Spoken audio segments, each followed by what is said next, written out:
Chuck Schumer is pointing fingers again. This time it's beyond shameless. After a horrific political assassination in Minnesota, the Senate's top Democrat went on air to blame Donald Trump for creating a, quote, dangerous environment, unquote. But there's something Schumer conveniently left out. And once you'll hear it, you'll understand why people are furious with him.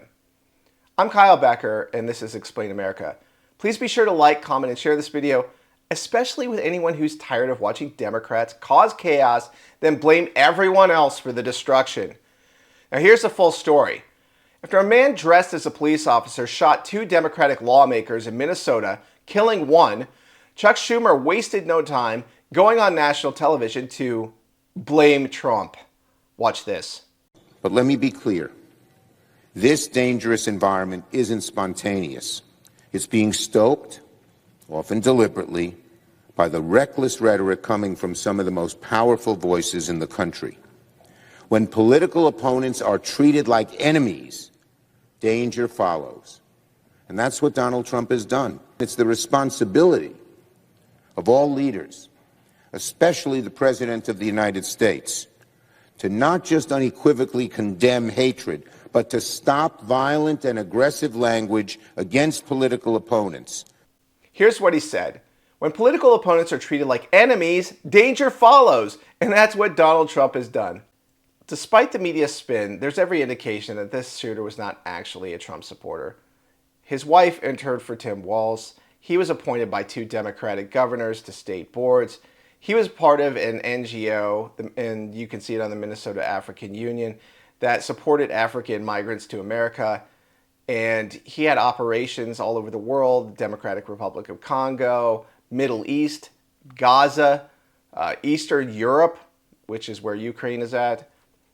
We don't have the full picture of it, but what we know is he had a U.S. government subsidized security firm that operated in the Democratic Republic of Congo. So this guy is the worst America First supporter in history, if he was even a Trump supporter, which you cannot believe what this Papa John's delivery driver or some other woman who says she's his friend.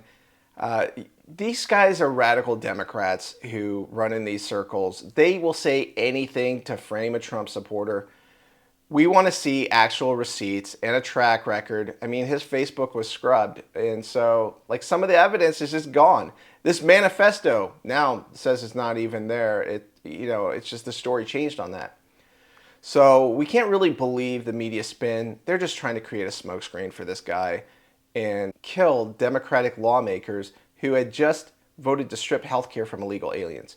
And like we said, he was connected to the migrant community in Africa. So it doesn't really add up, and I don't believe the media's spin on this. I don't think you should either, but I'm sure you have your own thoughts about this, and we should get more to the story, just like we did about Thomas Crooks and Ryan Ruth, right?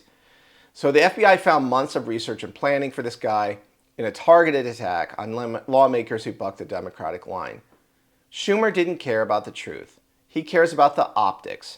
This is the same Chuck Schumer who stood on the steps of the Supreme Court and threatened sitting justices by name. Watch this. And they're taking away fundamental rights.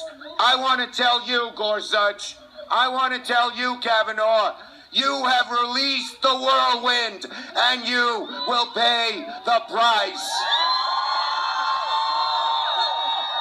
You won't know what hit you if you go forward with these awful decisions. So he said you have released the whirlwind and you will pay the price. Interesting. Not long after, a would-be assassin showed up at a conservative justice's home. He was armed and he later pled guilty just a couple of months ago. So this is the same Chuck Schumer who once warned Trump, quote, "You take on the intelligence community and they have 6 ways from Sunday at getting back at you." Watch this. He's taking these shots, this antagonism, this taunting to the intelligence community. Let me tell you, you take on the intelligence community, they have 6 ways from Sunday at getting back at you. So even for a practical, supposedly hard-nosed businessman, he's being really dumb to do this. What do you think the intelligence community would do if they were motivated? I don't know, but from what I am told, they are very upset with how he has treated them and talked about them. But the media barely covers this insane Democrat projection. No breathless commentary or moral outrage. No lectures about the Democrats' dangerous rhetoric. That's okay. We'll show you a small glimpse of the Democrats' own dangerous rhetoric, and it far exceeds anything comparable you'll see on the mainstream right. Watch. I just don't even know why there aren't uprisings all over the country, and maybe there will be. People need to start taking to the streets. This is a dictator. You know, there needs to be unrest in the streets for as long as there's unrest in our lives. Enemies of the state. Show me where it says that protests are supposed to be polite and peaceful. Do something about your dad's immigration practices, you feckless. When they go low, we kick. How do you resist the temptation to run up and wring her neck? The biggest terror threat in this country is white men, most of them radicalized right up to the right. I thought he should have punched him in the face. I said, even if you lost, he insulted your wife. Yes. He came down the escalator and called Mexicans rapists and murderers. He said, well, what do you think I should have done? I said, I think you should have punched him in the face and then gotten out of the race. You would have been a hero. I'd like to punch him in the face.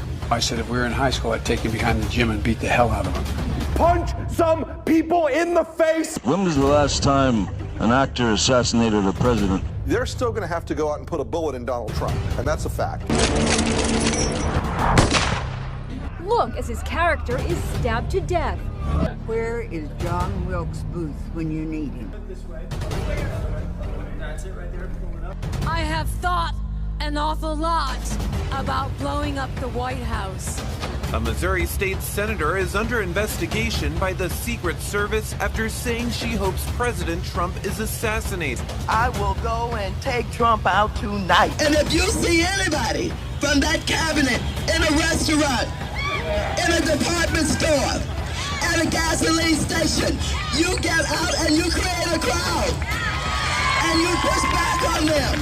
And you tell them they're not welcome anymore, anywhere. And sadly, the domestic enemies to our voting system and our honoring our Constitution are right at 1600 Pennsylvania Avenue. They're not going to stop before Election Day in November, and they're not going to stop after Election Day. And that should be, everyone should take note of that on both levels, that this isn't, they're not going to let up, and they should not. If you think we're rallying now, you ain't seen nothing yet.